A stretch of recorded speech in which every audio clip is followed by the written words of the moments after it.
আসসালামু আলাইকুম। আমন্ত্রণ বাংলা ভিশন সংবাদে আপনাদের সঙ্গে আছি নাদিরা আশরাফ। শুরুতেই বিআরবি কেবলস সংবাদ শিরোনাম।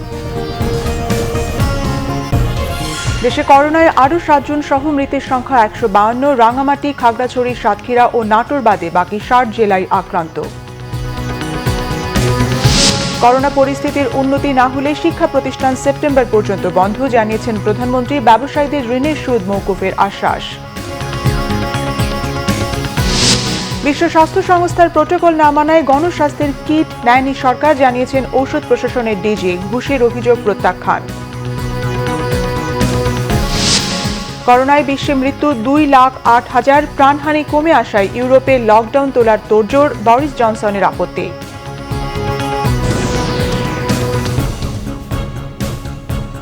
দেখছিলেন বিআরবি কেবলস সংবাদ শিরোনাম। এবারে বিস্তারিত।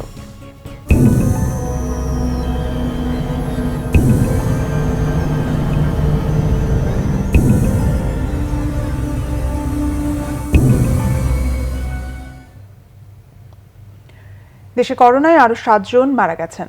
এ নিয়ে মৃতের সংখ্যা দাঁড়ালো 152 জনে।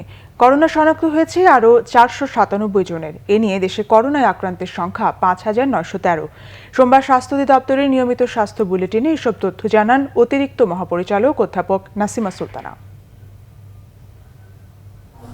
প্রতিদিনের মতো স্বাস্থ্য অধিদপ্তরের অফিসিয়াল ফেসবুক পেজ থেকে করোনার সর্বশেষ পরিস্থিতি নিয়ে বিশেষ বুলেটিনে কথা বলেন অধ্যাপক ডাক্তার নাসিমা সুলতানা। শুরুতেই দেশের করোনা পরিস্থিতির 24 ঘন্টার পরিসংখ্যান দেন তিনি। জানান, দেশে আরও 497 জনের করোনা শনাক্ত হয়েছে, আর মৃত্যু হয়েছে আরও 7 জনের। আমাদের গত 24 ঘন্টায় শনাক্ত হয়েছে 500-র কাছাকাছি 497 জন, এবং এ পর্যন্ত শনাক্তকৃত ব্যক্তি 5,913 জন। যে নমুনাগুলো পরীক্ষা করেছিলাম গত 24 ঘন্টায় তা হলো 3,812টি, এবং আমাদের মোট নমুনা ছিল 4,192টি। দুঃখের সাথে জানাচ্ছি, গত 24 ঘন্টায় আরো 7 জন মৃত্যুবরণ করেছেন এই কোভিড-19 আক্রান্ত হয়ে, এবং এ পর্যন্ত মৃতের সংখ্যা দাঁড়ালো 152 জন। স্বাস্থ্য অধিদপ্তরের এই কর্মকর্তা জানান, মারা যাওয়া 7 জনের 5 জনই ঢাকার। রাঙামাটি, খাগড়াছড়ি, সাতক্ষীরা ও নাটোর বাদে দেশের বাকি 60 জেলায় করোনা সংক্রমণ ছড়িয়েছে বলেও জানানো হয় বুলেটিনে। যারা হাসপাতালে ভর্তি আছেন, এই ভর্তি রোগীদের মধ্যে সুস্থ হয়ে বাড়ি ফিরেছেন 9 জন, এবং এ পর্যন্ত 131 জন। আমরা যদি যে 7 জন মৃত্যুবরণ করেছেন তাদের বিশ্লেষণ দেখি, তাহলে এই 7 জনের মধ্যে 6 জন পুরুষ, 1 জন মহিলা, 5 জন ঢাকার ভিতরে এবং 2 জন ঢাকার বাইরে, 1 জন সিলেট এবং 1 জন রাজশাহীতে। করোনায় আক্রান্তদের 79% বাসায় চিকিৎসা নিচ্ছেন বলেও জানিয়েছেন নাসিমা সুলতানা। মুহিবুল্লাহ মুহিব, বাংলা ভিশন, ঢাকা। করোনা উপসর্গে বরগুনায় এক যুবকের মৃত্যু হয়েছে। আক্রান্ত হয়েছে মৌলভীবাজারের এক পুলিশ পরিবারের 3 সদস্য সহ 6 জন। নড়াইল ও ময়মনসিংহে শনাক্ত হয়েছে 12 ডাক্তার সহ 18 জন স্বাস্থ্যকর্মী। সর্দি জ্বরে বরগুনার ক্রোক এলাকায় এক যুবকের মৃত্যুর পর আতঙ্কে পালিয়েছে তার স্ত্রী। চট্টগ্রামে নতুন করে 7 জনের করোনা শনাক্ত হয়েছে। তাদের 6 জন সাতকানিয়ার একই পরিবারের সদস্য, অন্যজন পুলিশ সদস্য। এ নিয়ে চট্টগ্রামে 53 জনের করোনা শনাক্ত হলো। এদিকে কক্সবাজারের টেকনাফে করোনা শনাক্ত হয়েছে এক নারী চিকিৎসকের। মৌলভীবাজারে আক্রান্ত 6 জনের মধ্যে পুলিশের 2 সদস্য রয়েছেন। সাতক্ষীরায় এই প্রথম এক মেডিকেল টেকনিশিয়ানের মধ্যে করোনার উপসর্গ দেখা দিয়েছে। নতুন করে নড়াইলে 3 চিকিৎসকের করোনা শনাক্ত হয়েছে। এ নিয়ে জেলায় 7 জন চিকিৎসক সহ 13 জন করোনায় আক্রান্ত। ঝিনাইদহে এক স্বাস্থ্য পরিদর্শক সহ আরও 4 জন শনাক্ত হয়েছে। ময়মনসিংহ মেডিকেল কলেজ হাসপাতালের আরও 9 চিকিৎসক, 6 স্টাফ এবং নগরীর আরও 3 জন সহ 18 জনের করোনা পজিটিভ এসেছে। শেরপুরে আরও 2 জন সহ মোট 26 জনের করোনা শনাক্ত হয়েছে। এছাড়া টাঙ্গাইলের সখীপুরে আরেকজন, মুন্সিগঞ্জে নতুন করে 16 জন এবং জয়পুরহাটে ঢাকা ফেরত 2 জন করোনায় আক্রান্ত হয়েছে। করোনা পরিস্থিতির উন্নতি না হলে সেপ্টেম্বর পর্যন্ত সকল শিক্ষা প্রতিষ্ঠান বন্ধ থাকবে বলে জানিয়েছেন প্রধানমন্ত্রী শেখ হাসিনা। সেই সঙ্গে মানুষের জীবনযাপন ধীরে ধীরে স্বাভাবিক করে দেওয়া হবে বলেও জানান তিনি। ব্যবসায়ীদের ঋণের সুদ মওকুফের বিষয়টি বিবেচনার আশ্বাসও দেন প্রধানমন্ত্রী। সোমবার গণভবন থেকে রাজশাহী বিভাগের জেলাগুলোর সঙ্গে ভিডিও কনফারেন্সে যুক্ত হন প্রধানমন্ত্রী শেখ হাসিনা।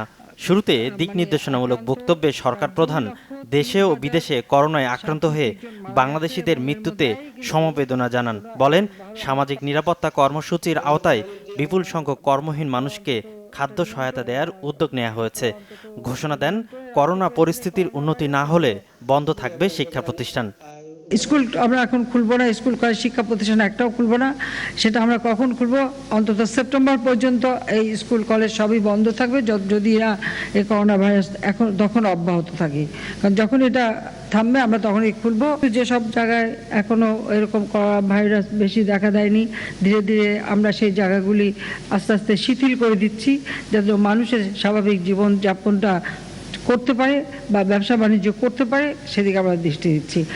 ব্যবসায়ীদের ঋণের সুদ মওকুফে বিবেচনার আশ্বাস দেন সরকার প্রধান। যারা ইতিমধ্যে ঋণ নিয়ে ব্যবসা করেছেন, কিন্তু এই করোনা ভাইরাসের কারণে এই কয় মাস সবকিছু বন্ধ দেখে আপনার হয়তো ঋণের সুদ বেড়ে গেছে, সেটার জন্য আপনারা চিন্তা করবেন না, কারণ এই সুদ এখনই নেওয়ার কথা না। আর আপনাদের সাথে এই মিটিংয়ের পরেই আমি আবার অর্থমন্ত্রীর সাথে বসবো, কাজে এই সুদগুলি যাতে স্থগিত থাকে এবং পরবর্তীতে কতটুকু মাফ করা যায় আর কতটুকু আপনারা নিয়মিত দিতে পারেন সেটা বিবেচনা করা হবে। এমন সংকটেও একজন ভিক্ষুকের মানবিক উদারতার উদাহরণ দেন প্রধানমন্ত্রী। বাংলাদেশের মানুষের মাঝে কিন্তু এখনো এই মানবিক বোধটা আছে, কিন্তু সেটা আমরা পাই কাদের কাছে? যারা নিঃস্ব তাদের কাছে। অনেক সময় দেখি অনেক বিত্তশালীরা হাউতাজ করেই বেড়ায়, কিন্তু তাদের নাই অভ্যাসটা যায় না, তাদের ওই চাই ভাবটাই সবসময় থেকে যায়। বিশ্বব্যাপী করোনা পরবর্তী দুর্ভিক্ষের ইঙ্গিত দিয়ে তা সামলাতে কৃষি উৎপাদন বাড়ানোর তাগিদও দেন প্রধানমন্ত্রী।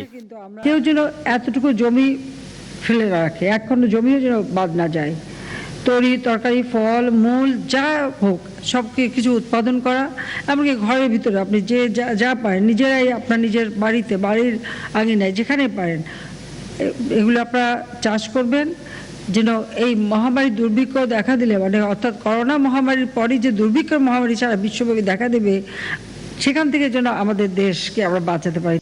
করোনায় রাজশাহী বিভাগে এখনো অনেক কম মানুষ আক্রান্ত হওয়ায় এটি ধরে রাখার তাগিদ দেন প্রধানমন্ত্রী। বলেন, দেশবাসী এক হয়ে কাজ করলে এই দুর্যোগও কেটে যাবে। সৈয়দ আব্দুল মুহিত, বাংলাভিশন, ঢাকা।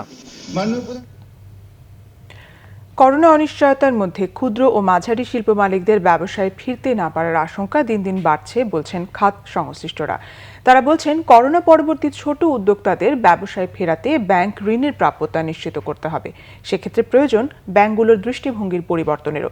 আর ছোট উদ্যোক্তাদের বাঁচাতে না পারলে দেশে কর্মহীন মানুষ সংখ্যা বাড়বে বলছেন বিশ্লেষকরা। করোনার ক্ষতি আলোচনায় পোশাক খাতসহ বড় বড় প্রতিষ্ঠানের কথা বারবারই আসছে। তবে প্রকৃতপক্ষে সবচেয়ে বেশি ঝুঁকির মুখে ক্ষুদ্র কুটির শিল্প খাতি। এদিকে কেবল দোকান মালিক সমিতির হিসেব বলছে, দেশের দোকানের সংখ্যা প্রায় 23.5 লাখ। সেখানে যুক্ত আছেন প্রায় 1 কোটি কর্মচারী। লকডাউনের কারণে 25 মার্চ থেকে দোকানগুলো বন্ধ রয়েছে। আর কবে পরিস্থিতি স্বাভাবিক হবে সেটি কারো পক্ষেই আন্দাজ করা সম্ভব নয়। এসএমই যদি বলেন, আপনার একটা যে এই সিএনজি ড্রাইভার, যে সেও তো একটা এন্টারপ্রেনিয়ার, সে একটা গাড়ি কিনে এই ব্যবসাটা চালাচ্ছে, নিজে চালাচ্ছে। তো himself is a worker and at the same time he invested money এই সিএনজিতে। সেই ক্ষেত্রে এটা তো এসএমইর ভিতরে পড়ে। উদ্যোক্তারা খুবই নাজুক অবস্থায় আছে। উদ্যোক্তাদের সমস্ত ইন্ডাস্ট্রি বন্ধ এখন। ক্ষুদ্র শিল্পের মালিকরা কিন্তু তারা বেচে না খেয়ে যেভাবেই হোক না কেন তারা বেতনটা কিন্তু তাদেরকে দিয়ে দেয়। এই যে অবস্থাটা কিন্তু এইবার যে অবস্থা, সেখানে অনেক কর্মচারীদেরই বেতনই সেইভাবে দেওয়া হয় নাই। করোনা পরবর্তী ক্ষুদ্র উদ্যোক্তাদের ব্যবসায় ফেরাতে প্রয়োজন পড়বে অর্থের। তাই সরকারের ঘোষিত প্রণোদনা অর্থের প্রাপ্যতা নিশ্চিতের কথা বলছেন সংশ্লিষ্টরা। আপনার বিউটি পার্লার, সেলুন, আপনার ছোট ছোট ওয়ার্কশপ, আপনার বুটিক হাউস, আপনার টেইলরিং, এরকম অনেক ধরনের হাজারটা খাতা, কোটি লোকের সম্পৃক্ততা। এদের যে চ্যালেঞ্জটা সেটা হলো যে এদের কোনো ব্যাংক সুবিধা নাই, এদের কোনো আর্থিক যে সঙ্গতি সেটা সেইভাবে নাই। তবে ঋণ পেতে খুব একটা সমস্যা হবে না বলেই মনে করছেন বিশ্লেষকরা। এই ভাইরাসের কারণে আমার স্থবিরতা আসছে, সেই স্থবিরতাটাকে কাটায় ওঠার জন্য banking system must be ready. Bangladesh ব্যাংকের নিয়ম অনুযায়ী তাদেরকে কিন্তু এসএমই খাতে, একটা পার্সোনাল কৃষি খাতে একটা লোনের যে অ্যালোকেশনটা, সেই অ্যালোকেশনের বাজেটই থাকে, সেই বাজেট অনুযায়ী তারা করে। এবং ধরেন আপনার যে ডিপোজিট আছে সেই ডিপোজিট অনুযায়ী আপনাকে লোন দেওয়ার ক্যাপাসিটি আছে। ক্ষুদ্র মাঝারি শিল্পের জন্য 20,000 কোটি টাকার প্রণোদনা সরকার ঘোষণা করেছে, তবে ছোট ব্যবসায়ীরা তা সহজে পাবেন এমনটা মনে করেন না খাত সংশ্লিষ্টরা। GM Hasan, Bangla vision, Dhaka. বিশ্ব স্বাস্থ্য সংস্থার প্রোটোকল না মানায় গণস্বাস্থ্য কেন্দ্রের করোনা পরীক্ষার কিট নেওয়া হয়নি বলে জানিয়েছেন ঔষধ প্রশাসন অধিদপ্তরের মহাপরিচালক মেজর জেনারেল মাহবুবুর রহমান। বলেন, গণস্বাস্থ্য কেন্দ্রের পক্ষ থেকে ঔষধ প্রশাসন কর্মকর্তাদের বিরুদ্ধে আনা অভিযোগ অসত্য, অনভিপ্রেত। 30 ভাগ ফলাফল সঠিক না হওয়ায় বিশ্ব স্বাস্থ্য সংস্থায় র্যাপিড কিটের অনুমোদন দিচ্ছে না। এ কারণে গণস্বাস্থ্যের তৈরি কিটেরও অনুমোদন দেওয়া হচ্ছে না বলে যুক্তি তার। গেল কদিন ধরেই আলোচনার কেন্দ্রে গণস্বাস্থ্য কেন্দ্রের উদ্ভাবিত করোনা পরীক্ষার কিট। দ্রুত সময়ে এই কিট দিয়ে করোনা পরীক্ষা করা সম্ভব বলে দাবি প্রতিষ্ঠানটির।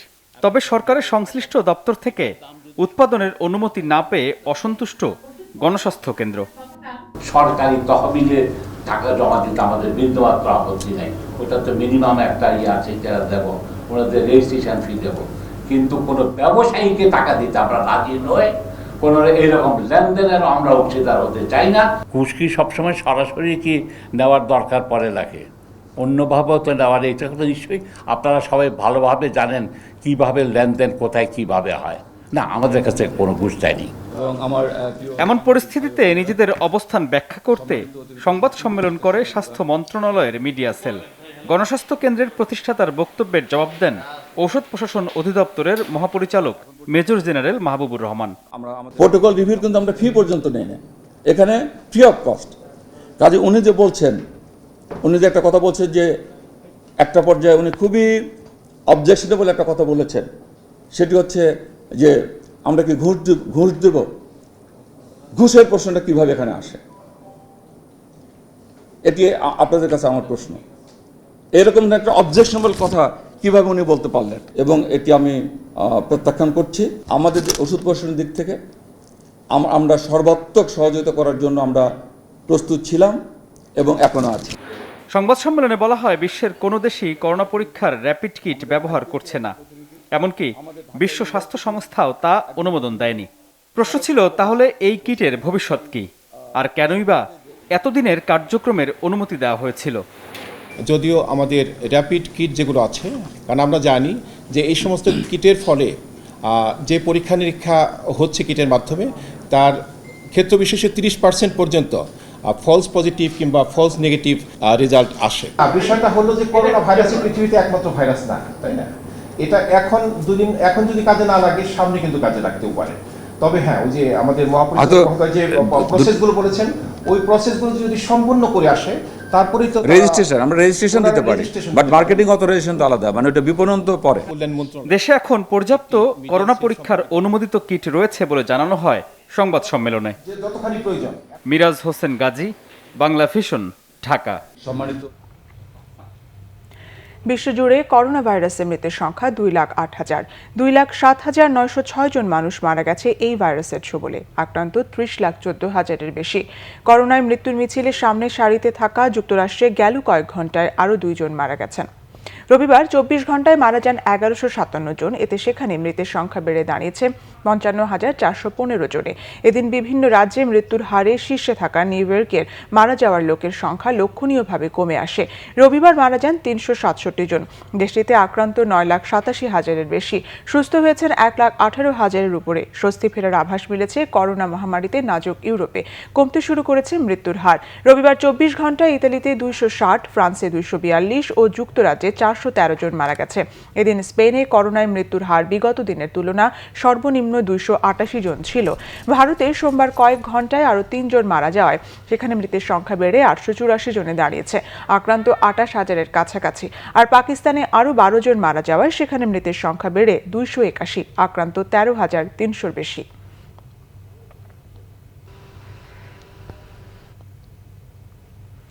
এদিকে করোনা সংক্রমণ থেকে সুস্থ হয়ে কাজে যোগ দিয়েছেন ব্রিটিশ প্রধানমন্ত্রী বরিস জনসন।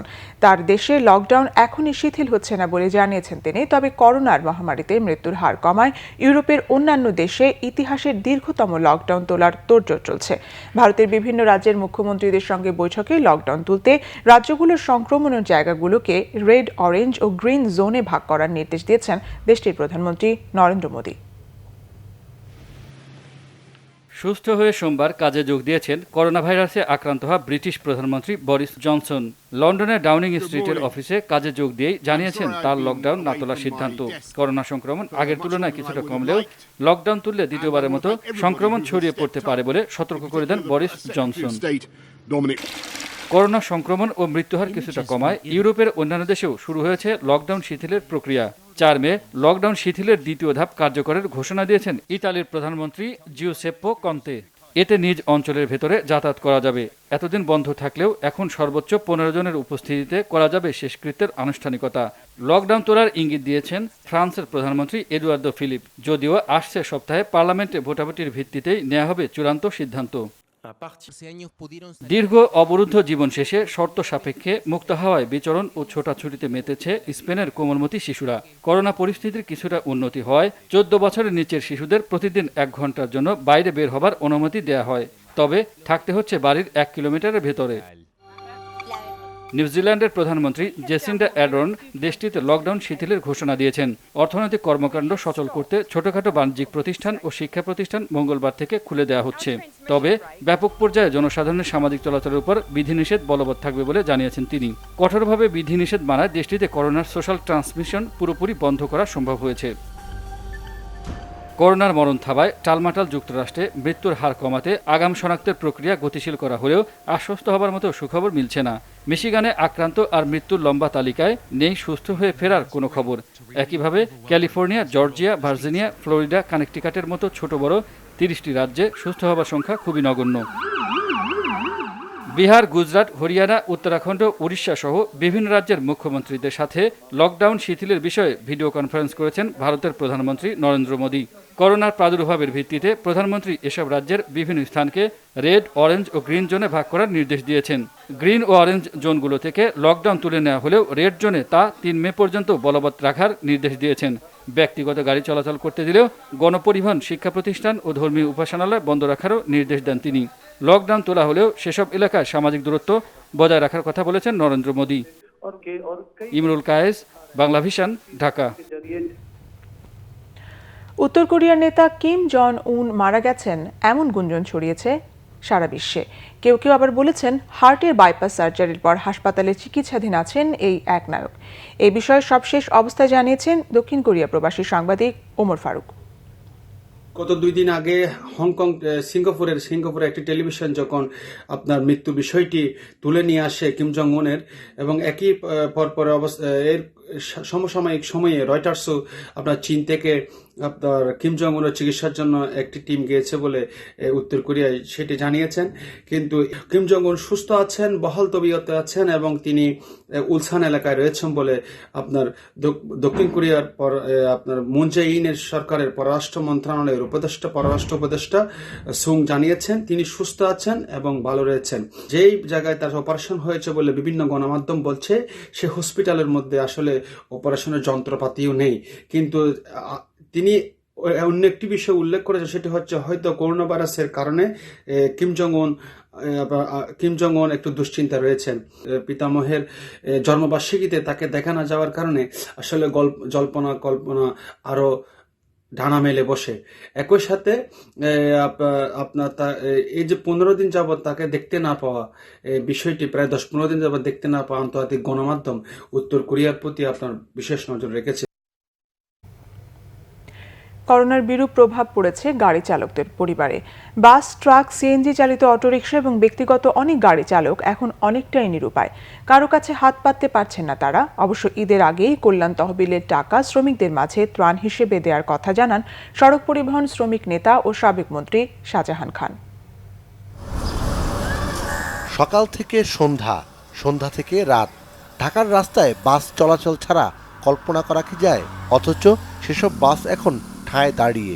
সারিবদ্ধ বাস ছাড়াও নির্ধারিত জায়গায় পার্কিং করে রাখা ট্রাক, লরি। রাজধানীর মধ্যে এবং দূরপাল্লার এসব গাড়ির পাশাপাশি সিএনজি চালিত অটোরিকশাগুলো গ্যারেজে পড়ে আছে। ফলে কর্মহীন সময় কাটাচ্ছেন এসব পরিবহনের শ্রমিকরা। কাজ করতে না পেরে অনটন লেগেছে ঘরে। এই দুর্যোগ সময় আমাদের কোনো কাজ কাম নাই, আমরা বেকার। আমাদের বাসায় অনেক লোক আছে, খাইতে পাইতেছে না। আমরা অনেক কষ্টে থাকা অবস্থায় আমরা এখন তালিকা তৈরি করছি, আমরা একটা লোকও এখান থেকে কোনো ত্রাণ আমাদের কাছে পৌঁছায় নাই। পার ডে 2000, 2500, 3000 টাকা ইনকাম হয়েছে। এখন তো আমাদের কোনো ইনকাম নাই, আমাদের বাজার করে চলা মুশকিল, বাজার করার টাকা নাই পকেটে। এই ত্রাণ আসছে আমাদের কাছে, এই পর্যন্ত কোনো ত্রাণ পৌঁছায় নাই। শ্রমজীবী মেহনতি মানুষের জন্য কার্যকর সহায়তার কথাই বলছেন সাবেক মন্ত্রী ও সড়ক পরিবহন শ্রমিক ফেডারেশনের নেতা শাহজাহান খান। পরিবহন শ্রমিক আজকে সবচেয়ে বিপদগ্রস্ত এই কারণে যে তাদের যে আয় রোজগার অন্যান্য শ্রমিকদের মতো সেটাও বন্ধ হয়ে গেছে। সামনে ঈদ, এই ঈদের সময় এটা আরো ভয়াবহ অবস্থার সৃষ্টি হবে। সুতরাং আমি আহ্বান জানাবো যাতে ঈদের সময় আমাদের শ্রমিকরা অন্তত ত্রাণ সামগ্রী যথাযথভাবে পেতে পারে, সেই ব্যাপারটা নিশ্চিত করবেন। রমজানে পরিবহন শ্রমিকদের সহায়তায় কার্যকর উদ্যোগ নেওয়ার কথাও বলছেন শ্রমিক সংগঠনগুলো। করোনার এই পরিস্থিতিতে অন্য অনেকের মতোই বিপাকে পড়েছেন গাড়ি চালকরা। সরকারি কিংবা বেসরকারি প্রতিষ্ঠানে কর্মরত গাড়ি চালকরা অনেকটা ভালো থাকলেও মূলত দৈনন্দিন ভিত্তিতে গাড়ি চালিয়ে যারা জীবিকা নির্বাহ করেন তারাই পড়েছেন বিপাকে। তাই এই মুহূর্তে সরকারি বেসরকারি সহায়তা প্রত্যাশা করছেন তারা। সিকান্দার রেমান, বাংলা ভিশন, ঢাকা। বিএনপিকে বিশদগারের রাজনীতি থেকে বেরিয়ে আসার আহ্বান জানিয়েছেন তথ্যমন্ত্রী ডক্টর হাসান মাহমুদ। সোমবার অনলাইনে দেওয়া বক্তব্যে তিনি এই আহ্বান জানান। বিএনপি বিশদগারের রাজনীতি পরিহার করতে পারেনি। তারা গতকাল রিজভী আহমেদ যে ভাষায় কথা বলেছেন, আমি রিজভী আহমেদকে মনে করব যে এই রমজান মাসে কথাবার্তা একটু সংযমী হওয়ার জন্য, রমজান মাসে মিথ্যাচারের এবং বিশদগারের রাজনীতি পরিহার করে ঐক্যবদ্ধভাবে আমরা সবাই মিলে জনগণের পাশেই দাঁড়ানো প্রয়োজন। সেই কাজটি করার জন্য অনুরোধ জানাবো। সচেতনতা বাড়াতে এবং সামাজিক দূরত্ব নিশ্চিতে কাজ করেছে সেনাবাহিনী ও আইন শৃঙ্খলা বাহিনী। তবে করোনা স্বাস্থ্যবিধি মানাতে ব্যক্তিগত সচেতনতা বাড়ানো জরুরি বলে মনে করেন তারা। সাধারণ ছুটি ঘোষণার পর থেকেই বাজারমুখী হয়ে পড়ে নগরবাসী। বাজারগুলোতে ভিড় সৃষ্টি হয় শারীরিক দূরত্ব বজায় রাখতে প্রধান সড়ক ও মাঠে স্থানান্তর করা হয় কাঁচা বাজারগুলো। কিন্তু তারপরও নিয়ম মানার কোনো বালাই নেই। জনগণকে সচেতন করতে রাজধানীর শাহজাহানপুর রেলওয়ে কলোনি মাঠে চলে বাংলাদেশ সেনাবাহিনীর নানা কার্যক্রম। সামাজিক দূরত্ব বজায় রাখাটা অবশ্যই বাঞ্ছনীয়, এটা আমাদের জন্য, এটা আমাদের সেফটির জন্য ওনারা করতেছেন, ওনাদেরকে আমরা সিলেট জানাই। এটা মানি না দেখে আমাদের দেশে এই অবস্থা, আমরা মানার দরকার, এটা সবারই মানার দরকার, সবার ঘরে থাকার দরকার। একটা হলো আমরা আল্লাহকে ভয় করি না, একটা হলো আল্লাহ আর কার কথা নিজের মন মতো চলতেছি। কাঁচা বাজার সেটাকে আমরা সম্পূর্ণ খোলা মাঠে নিয়ে এসেছি, যার ফলে হচ্ছে বাজারগুলোর মাঝখানে যে দূরত্ব সেটা বৃদ্ধি পেয়েছে। আমরা আমাদের পেট্রোলটা ইন্টেন্সিটি আগের চেয়ে অনেক বাড়িয়ে দিয়েছি। প্রতিটা অলিগলিতে আমরা যাচ্ছি, আমরা চেষ্টা করছি স্ট্রিক্টলি এটা মেনটেন করার জন্য যে বিনা কারণে কেউ যাতে বের না হয়। যারা এই রাস্তায় নামছে তাদেরকে আমরা জিজ্ঞাসাবাদ করছি, যদি মনে হয় কেউ অপ্রয়োজনে বাইরে এসেছে তাদেরকে আমরা বাসায় পাঠিয়ে দিচ্ছি। এদিকে রাজধানীর অনেক চেকপোস্টে কোনো পুলিশ সদস্যকে চোখে পড়েনি, ছিল না তেমন কোনো তৎপরতা। তবে কয়েকটি এলাকায় দেখা মেলে পুলিশি তল্লাশির। বাইরে যারা বের হয়েছেন তারা দিচ্ছেন নানা যুক্তি। ব্যক্তিগত কাজ হচ্ছিল, আমার জায়গা জমি নিয়ে একটু কাজ হচ্ছিল। না বন্ধ, ঠিক আছে, আমরা গেছিলাম আরো আগে। বাইরে যান কি করুন, খোলা আমার 4-5 জনের কিছু করে তো খাইতে হইব। আপনার অফিস কি খোলা? আমার অফিস মানে রোস্টার করেই খোলা থাকে আর কি, মানে হয়তো একদিন খোলা থাকে, তারপরে 2 দিন বন্ধ থাকে, এরকম করে খোলা থাকে আর কি। সরকারের নির্দেশে সবাইকে ঘরে থাকার আহ্বান জানিয়েছেন আইনশৃঙ্খলা বাহিনীর সদস্যরা। রিয়াদ তালুকদার, বাংলা ভিশন, ঢাকা। নারায়ণগঞ্জের আলোচিত 7 খুনের 6 বছর পূর্ণ হলো আজ। আসামিদের শাস্তি কার্যকরের দাবি নিহতদের পরিবারের। 2017 সালে নিম্ন আদালত নূর হোসেন ও র্যাবের সাবেক 3 কর্মকর্তা সহ 26 জনের মৃত্যুদণ্ড এবং 9 জনকে বিভিন্ন মেয়াদে সাজা দেয়। হাইকোর্ট 15 জনের মৃত্যুদণ্ড বহাল রেখে বাকিদের বিভিন্ন মেয়াদে সাজা দেয়। সেই সাজাও কার্যকর হয়নি। 2014 সালের 27 এপ্রিল নারায়ণগঞ্জ সিটি কর্পোরেশনের প্যানেল মেয়র নজরুল ইসলাম ও আইনজীবী চন্দন সরকার সহ 7 জনকে অপহরণ করা হয়। 3 দিন পর শীতলক্ষা নদী থেকে 7 জনের লাশ উদ্ধার করে পুলিশ। এই ঘটনায় নিহত নজরুল ইসলামের স্ত্রী বিউটি ও নিহত চন্দন সরকারের জামাতা আলাদা 2টি মামলা করেন। দণ্ডপ্রাপ্ত আসামিদের মধ্যে কারাগারে রয়েছেন 26 জন, এখনও পলাতক 9 জন। গাজীপুরের শ্রীপুরের জৈনাবাজার আবদার এলাকায় প্রবাসীর স্ত্রী ও 3 সন্তানকে গলা কেটে হত্যার ঘটনায় পারভেজ নামে এক যুবককে গ্রেফতার করেছে police bureau of investigation PBI. রবিবার রাতে তাকে গ্রেফতার করা হয়েছে বলে জানিয়েছেন গাজীপুর জেলা পিবিআই এর পরিদর্শক হাফিজুর রহমান। একই গ্রামের বাসিন্দা পারভেজ ছাড়াও হত্যাকাণ্ডে আরও বেশ কয়েকজন জড়িত বলে জানায় পিবিআই। প্রাথমিক জিজ্ঞাসাবাদে সে হত্যাকাণ্ডের দায় স্বীকার করেছে। পরে পারভেজের ঘর থেকে রক্তমাখা কাপড় ও মাটি চাপা দেয়া মোবাইল ফোন জব্দ করা হয়। এ সময় একটি পায়জামার ভেতর থেকে 3টি গলার চেইন, নিহত ফাতেমার কানের দুল সহ কিছু স্বর্ণালংকার উদ্ধার করা হয়েছে। গত 23 এপ্রিল বিকেলে জৈনাবাজার এলাকার একটি বাড়ি থেকে মা ও 3 সন্তানের লাশ উদ্ধার করে পুলিশ। 22 এপ্রিল কোনো এক সময় দুর্বৃত্তরা 4 জনকে গলা কেটে হত্যা করে। গাজীপুর ও চট্টগ্রামে বকেয়া বেতন এবং কারখানা খোলার দাবিতে ভাঙচুর বিক্ষোভ করেছে পোশাক শ্রমিকরা। সকালে ঢাকা ময়মনসিংহ মহাসড়কে বিক্ষোভে নামে ভোগড়া এলাকার স্টাইলিশ পোশাক কারখানার শ্রমিকরা। এক পর্যায়ে তারা পাশের একটি কারখানায় ভাঙচুর করে। এ সময় বিভিন্ন কারখানার অন্তত 10 জন শ্রমিক আহত হয়, তাদের একজনের অবস্থা গুরুতর। এর আগে রবিবার শ্রমিকদের বেতন ভাতা না দিয়ে কারখানা বন্ধ করার নোটিশ টাঙিয়ে দেয় মালিকপক্ষ। এদিকে একই দাবিতে সকালে চট্টগ্রাম মহানগরীর দেওয়ানহাট মোড়ে বিক্ষোভ করেছে অ্যানেক্স ফ্যাশন লিমিটেডের শ্রমিকরা। পরে পুলিশ ও মালিকপক্ষের আশ্বাসে সরে যায় শ্রমিকরা, তবে দাবি মানা না হলে আবারও আন্দোলনে নামার হুঁশিয়ারি দিয়েছে তারা।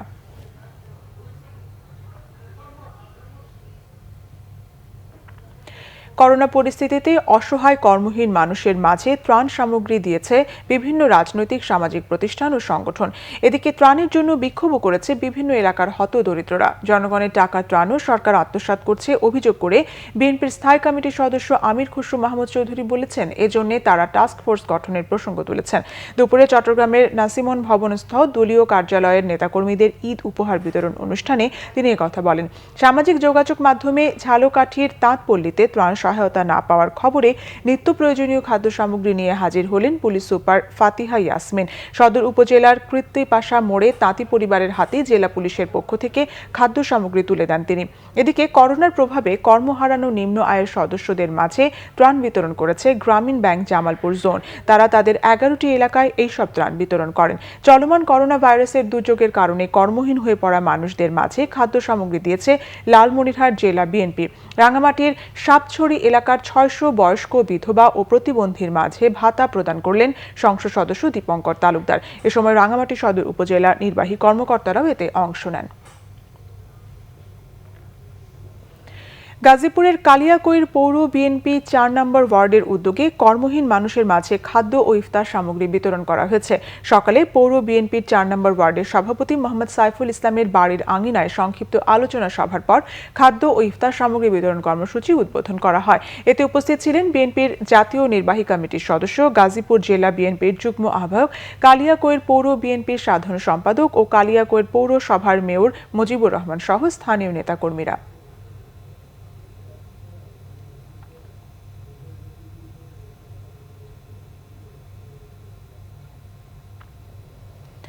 বাগেরহাটের ফকিরহাটে এবছর বোরো ধানের বাম্পার ফলনে খুশি কৃষকরা, কিন্তু শ্রমিক সংকটে বিপাকে তারা। এদিকে ধান কাটা মাড়াইয়ের জন্য মোংলা থেকে কৃষি শ্রমিক পাঠানো হচ্ছে বরিশাল সহ দেশের বিভিন্ন অঞ্চলে। বাগেরহাট ও মোংলা প্রতিনিধির তথ্য ছবিতে ডেস্ক রিপোর্ট।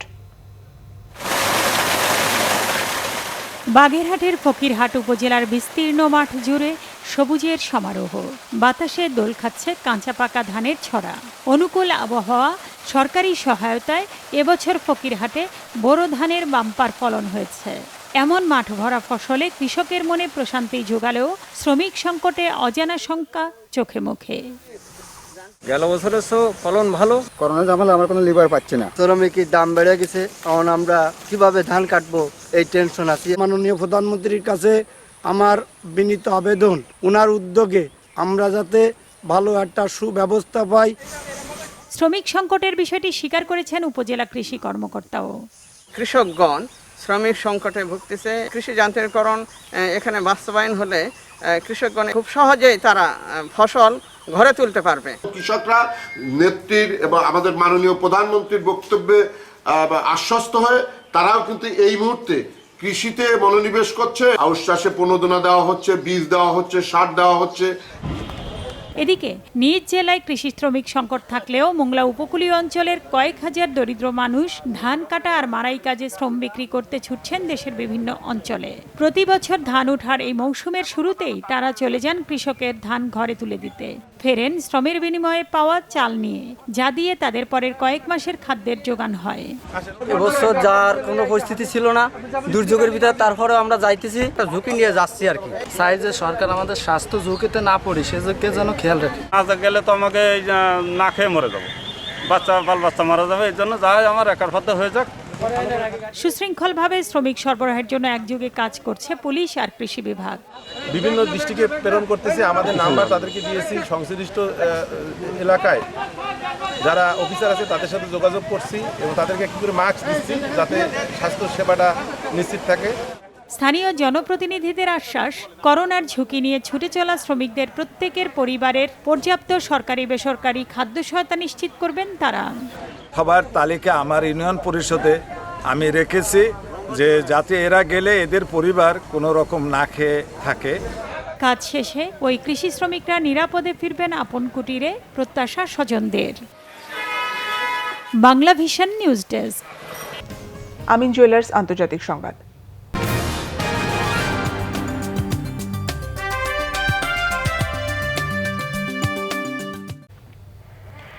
সংস্কার প্রক্রিয়ার অংশ হিসেবে এবার অপ্রাপ্তবয়স্ক অপরাধীদের জন্য মৃত্যুদণ্ডের বিধান বিলুপ্ত করল সৌদি আরব। এর আগে বিলুপ্ত হয়েছে প্রকাশ্যে বেত্রাঘাতের বিধান।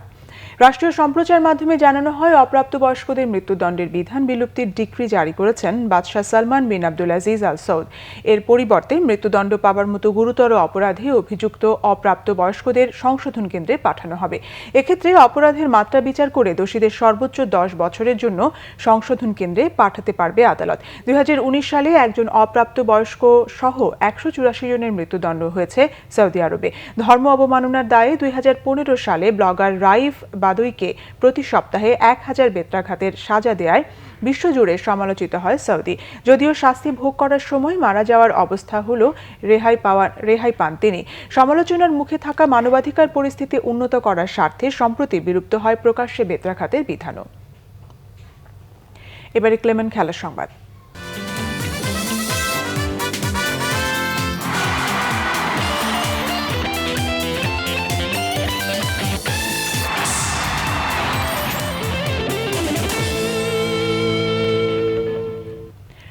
করোনার কারণে বাংলাদেশ প্রিমিয়ার ফুটবল লিগ বাতিলের দাবি ক্লাবগুলোর। গড়িমসি করছে বাংলাদেশ ফুটবল ফেডারেশন। মের শেষ দিকে সিদ্ধান্ত জানানোর ঘোষণায় হতাশ ক্লাব কর্তারা। এদিকে ফিফা এএফসির অনুদানের ওপর ক্লাবগুলোর চাওয়া আর্থিক সাহায্য নির্ভর করবে বলে জানিয়েছেন বাফুফের সাধারণ সম্পাদক। করোনা মোকাবেলায় ফিফা কোনো সাহায্য দিচ্ছে না উল্লেখ করে বার্ষিক খরচের টাকাই অগ্রিম হিসেবে দেওয়া হবে বলেও জানান তিনি। প্রাণঘাতী করোনা ভাইরাসের কারণে লিগ বন্ধ, খেলা নেই মাঠে, কবে শুরু হবে তারও ঠিক নেই। এই অবস্থায় লিগ বাতিলের দাবি প্রিমিয়ার লিগের 13 ক্লাবের। লিগ কমিটির সিদ্ধান্ত নিতে সময় নিয়েছে মের শেষ সপ্তাহ পর্যন্ত। এতে অখুশি ক্লাব কর্তারা। দাবি ছিল আর্থিক ক্ষতি পুষিয়ে উঠতে প্রণোদনার। করোনা যদি উঠেও যায় সেক্ষেত্রে অর্থনৈতিক চাকা সচল হতে আরো 5 থেকে 6 মাস লেগে যাবে। এমন অবস্থায় লিগ শুরু চিন্তা ভাবনা করাটা অনেকটা অবাস্তব, অন্তত বাংলাদেশের অর্থনৈতিক প্রেক্ষাপটে। তো আমরা আমাদের বক্তব্য তুলে ধরেছিলাম, কিন্তু অধিকাংশ ক্লাবই ছিল লিগ বাতিলের পক্ষে। করোনা পরিস্থিতির কারণে কবে নাগাদ দেশের ফুটবল আবার মাঠে গড়াবে তার কোনো যেহেতু নিশ্চয়তা পাওয়া যাচ্ছে না, তাই লিগ কমিটির সবাই ক্লাবগুলো এবছরের লিগ এখানেই সমাপ্তি ঘোষণার জন্য মতামত প্রদান করেছে। যদিও তাদের কোনো আশার বাণী শোনাতে পারেননি বাফুফে সাধারণ সম্পাদক আবু নাইম সোহাগ। তিনি জানান, বাফুফে এএফসি কিংবা ফিফা থেকে টাকা পেলে প্রণোদনা পাবে ক্লাবগুলো। 5 থেকে 7 কোটি টাকার মতো একটা ক্ষতি হয়েছে। তো এই আর্থিক ক্ষতির বিষয়টা আমরা লিখিতভাবে ফিফাকে জানিয়েছি, এফসিকে জানিয়েছি। আমাদের প্রিমিয়ার ফুটবল লিগের ক্লাবগুলো যারা গতকালকে একটা রিকোয়েস্ট করেছে তাদের মিটিংয়ে, যে ক্লাবগুলোকে কোনো আর্থিক সাবসিডি দেওয়া সম্ভব হয় কিনা এই পরিস্থিতিতে, আমরা খুব গ্ল্যাডলি আমাদের ক্লাবগুলোর জন্য কাজ করছি যাতে করে তাদেরকে আমরা পজিটিভ ফিডব্যাক দিতে পারি। কয়েকদিন আগে করোনার কারণে সদস্য দেশগুলোকে $15 কোটি দেওয়ার ঘোষণা দিয়েছে ফিফা। বাফুফের দাবি সেটি কোনো অনুদান নয়, বরং বার্ষিক খরচটাই অগ্রিম হিসেবে দিচ্ছে তারা। যে সহায়তাটা দেওয়া হচ্ছে $150 মিলিয়ন, এটা কিন্তু আসলে যদি আমরা ভালো করে ফিফার প্রেস লিস্টের দিকে লক্ষ্য করি, এটা কিন্তু মেম্বার অ্যাসোসিয়েশনগুলোর টাকাই। সেই টাকাটাই মেম্বার অ্যাসোসিয়েশনগুলোকে সামগ্রিক পরিস্থিতি বিবেচনা করে একটু আগে ভাগে দেওয়া হচ্ছে। খেলা বাতিল না করে বিদেশি ফুটবলারদের ছেড়ে দেওয়ার বাফুফের নির্দেশে বিস্মিত ক্লাবগুলো। মনির হোসেন খান, বাংলা ভিশন, ঢাকা। সংবাদ শেষ করব বিআরবি কেবল শিরোনামগুলো আরেকবার জানিয়ে। দেশে করোনায় আরও 7 জন সহ মৃতের সংখ্যা 152, রাঙামাটি, খাগড়াছড়ি, সাতক্ষীরা ও নাটোর বাদে বাকি 60 জেলায় আক্রান্ত। করোনা পরিস্থিতির উন্নতি না হলে শিক্ষা প্রতিষ্ঠান সেপ্টেম্বর পর্যন্ত বন্ধ, জানিয়েছেন প্রধানমন্ত্রী। ব্যবসায়ীদের ঋণের সুদ মওকুফের আশ্বাস। বিশ্ব স্বাস্থ্য সংস্থার প্রটোকল না মানায় গণস্বাস্থ্যের কিট নেয়নি সরকার, জানিয়েছেন ঔষধ প্রশাসন ডিজি। ঘুষের অভিযোগ প্রত্যাখ্যান। করোনায় বিশ্বে মৃত্যু 2,08,000, প্রাণহানি কমে আসায় ইউরোপে লকডাউন তোলার তোড়জোড়, বরিস জনসনের আপত্তি।